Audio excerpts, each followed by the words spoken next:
Welcome dear viewers to my first official video on YouTube. My name is Jazzer and I'll be your host for this channel. If you haven't realized yet, this is an automated voice. But come on Jazzer. I wanna hear your real voice. Shut up bitch. Little child who doesn't understand the dangers of social media. A spicy introduction I know, but I had to set the record straight. Now let's get on with the video.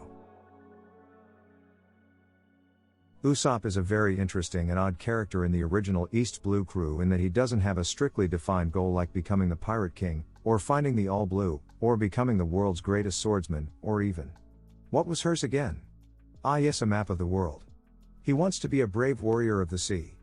Initially, this seemed like a dream created on a whim by Oda, just to fill in the requirement of a dream for him. On careful analysis though, Usopp's dream has been under careful nurture very early on. Usopp by nature is a coward. He runs away from danger, avoids coming face to face with it, and isn't even ashamed of proudly vocalizing his fears. On the other hand, Usopp, at heart, is also a brave man. This has been shown undeniably time and time again. That Usopp can, and will, overcome his fear in situations when others are in danger. He will come to face the fear he ran from initially and oftentimes prevail as well. These two opposing sides of his character were shown directly conflicting in Thriller Bark, as Soga King being the metaphor for his courage, and Usopp being the cowardly side, almost to the extent of having an alter ego. Usopp's dream of becoming a brave warrior of the sea is confusing at first, but Oda took the time and effort to expand on this part specifically soon after it was declared. Despite being a small, often underlooked arc, Little Garden is extremely important in setting the stage for Usopp and his future trajectory as a character. In that arc, we get a valuable insight into his mind and how he views his admittedly hard to understand dream.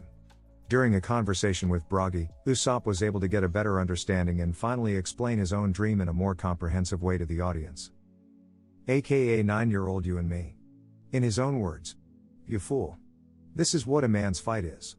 Let's say that there's a metaphorical flag raised in their hearts, and those flags are more important than their very lives. They don't want their flags broken no matter what. And so to protect their flag, they continue to fight no matter what." Now I know this is a vague explanation, but it's absolutely more than enough to gain a perspective on his definition. To paraphrase, Usopp's idea of pride is the ability to set aside one's own fear, self-interest, and even life, in order to protect something they deem more valuable. At first glance, it sounds straight up like a death flag, Lamau. Usopp's death has been discussed several times in the community and is a plausible outcome for his character, but I personally believe that by paying attention to the undertones that Oda has set up, it's noticeable that Usopp, in fact, is being set up to face and defy death, rather than eventually dying proudly. Allow me to explain. Dory tells Luffy that their god called Elbaf bestows divine protection to those that are in the right, and ensures their survival. In a way you could call it fate. This is something that the giant warriors apparently believe in. The same warriors that Usopp claimed he wants to be like. This blind faith was so silly, that even when Dory was at the verge of death after just having fought Broggy, swallowing a barrel of explosives, and then fighting Luffy, he was ready to go for another round with Broggy while firmly believing in his survival, since he believes he himself is just. Therefore he will survive and the Elbaf god will not tarnish his pride. Surprisingly, even after suffering a fatal blow to the chest, at the end of the arc he still managed to survive this supposedly fatal wound, simply because their weapons by this point were not sharp enough anymore after 100 years. Usopp even makes a point to call it a miracle, then Zoro responds that it is expected. Which in a roundabout way, confirms the silly Elbaf belief that they will eventually survive if they follow the prideful way of life. And their pride will not be tarnished. This is just one example of the many that shows Usopp is not destined to die, but overcome death. I could go through them one by one, however. This is my first video, so give me a break. I may sound like Frankie, but I'm still a human that has to research this shit for your convenience, you ungrateful fat piece of. Cough cough. As I was saying, I won't make a 40-minute analysis on first try, but perhaps in the future. The undeniable death flags surrounding Usopp in my opinion were always, and will always be, the test of death. Not death itself. Usopp throughout his adventures will come face to face with death many times, as he had done so already, and prove to himself and to others that in the face of death, he will maintain his pride. But Jazzer? What does pride mean in this case? Well, dear viewer, that is a very valuable question. I dare say Usopp's pride is none other than his crew. The Straw Hat crew have developed their bond to a point where Usopp will have no regret sacrificing his life for them when push comes to shove. I think. Maybe. I hope. What his pride is was beautifully illustrated at the end of Little Garden by Oda in the title of chapter 128, the flag known as Pride. Dory even says that the Straw Hats risked their life to save the Giants' pride, and so the Giants will risk their life to preserve Luffy, Usopp, and the others' pride. Which in this case is the Straw Hat Pirates themselves. In short, Usopp's bravery and dream will eventually evolve to be the confidence to proudly protect the Straw Hats, his pride. Specifically in the face of doom. At the cost of his own survival. It sounds complicated, but this isn't a new concept. In almost every major story arc where Usopp was involved, he is always placed in a struggle where he can choose to either cower away and survive at the cost of his crew, or stand his ground as Usopp the brave warrior of the sea, and prepare to proudly face death. In Arlong Park, it was to either play dead, or to taunt you again to keep him away from his nakama. A metaphor of his pride. In Alabasta, Usopp could have let the Baroque works laugh at his captain's dream, once again, his pride, or stand his ground and defend his ideals and in turn, prevent them from tarnishing his pride. The same was in NES Lobby. Usopp realized his weakness, and his choice was either to give up and take care of himself in the easy life, or do whatever he can, no matter how small or insignificant, to protect his crew from the gigantic threat they were facing in NES Lobby. And the same applies in Thriller Bark with Perona, and then again in Dressrosa with Sugar. I could go on about this for longer, but I think you get the pattern. Now the question comes to WANO. What is Usopp's trial in WANO? If you were to ask me, I would tell you it was already mentioned.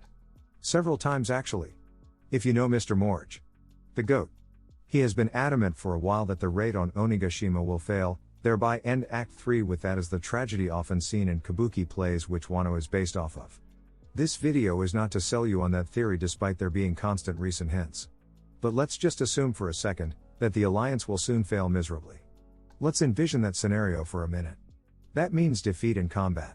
And since our main characters of course cannot die, that means capture. This is absolutely crucial. The capture of some of our allies is inevitable in the scenario of defeat. In such a scenario, the one I believe that is most likely to be captured, is, you guessed it, Usopp.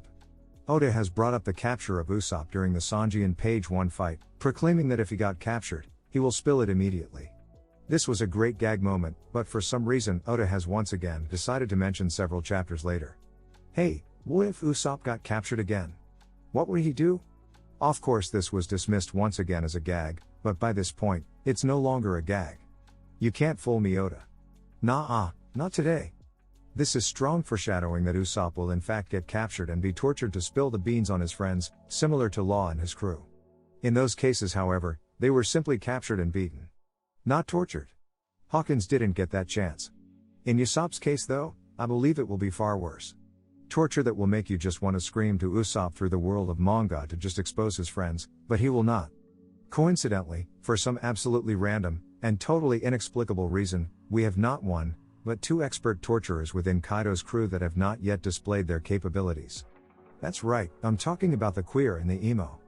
Does it not sound strange to you that Usopp has already proclaimed a scenario where his cowardice and bravery will be put to test, and there are two candidates that create that test in the same arc for a living?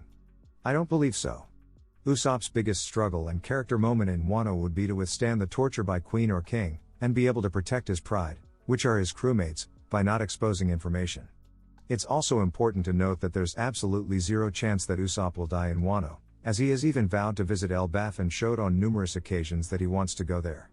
But he will be the closest to death he's ever been. Can you imagine? Usopp chained to the wall, bloodied up and panting. While King unsheathes his sword, giving him one last chance to confess as he's had enough. And then Usopp puffs his chest up as he shouts from the top of his lungs in the face of complete doom. 泣く子も黙る麦わらの一味の狙撃手俺の名はウソップよーく覚えとけもし俺が死んだ時は銅像を立てろ今から俺がお前らの伝説のヒーローになってやる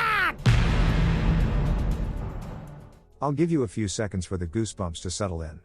Did I just make this whole stupid video for this moment? Abso-fucking-lutely yes. Interestingly, in this same arc we get a glimpse of a samurai's pride through Komurasaki, or Hiyori. When Orochi told her to apologize and beg, her direct response was, and I quote, I won't. I will not bend my knees to anyone. I refuse to beg for my life. I'm telling you people, The pieces are all set in place. These things are no mere coincidences when they are set up only a few chapters apart. Now you might say, But Jazzer? It's too soon for Usopp to be this epic already. and to that I say, shut up. Little child who doubts Usopp's greatness. All you need to do is behave yourself and believe. Shinji-te, as the Japanese say. I swear that rhyme wasn't intentional. But to address that point, very soon, we will enter Elbaf, presumably the arc where Usopp's character reaches its climax. Usopp for sure needs to have that one last push in character progression before reflecting on his life as a brave warrior in Elbaf. As it stands, his shiny moments under his belt in the New World is the Fishman Island progression, and the Dressrosa Sugar struggle. He needs just one more moment before the supposed heavy moments of introspection in Elbaf. If this scenario of Usopp torture ever comes up, come back to this video and give me a thumbs up. God damn, that rhyme also wasn't intentional. I'm new to this YouTube thing, so I'm not used to saying things like this, but if you enjoyed the video, oh god, I'm actually doing this. Subscribe for more future content. Barf. I feel sick, give me a moment. At least I said what I wanted to say and I'm done with the video. If you want to discuss this more, comment in the comment section down below. Lamau. Anyways, I'm out. Peace and love to One Piece fans and One Piece fans only.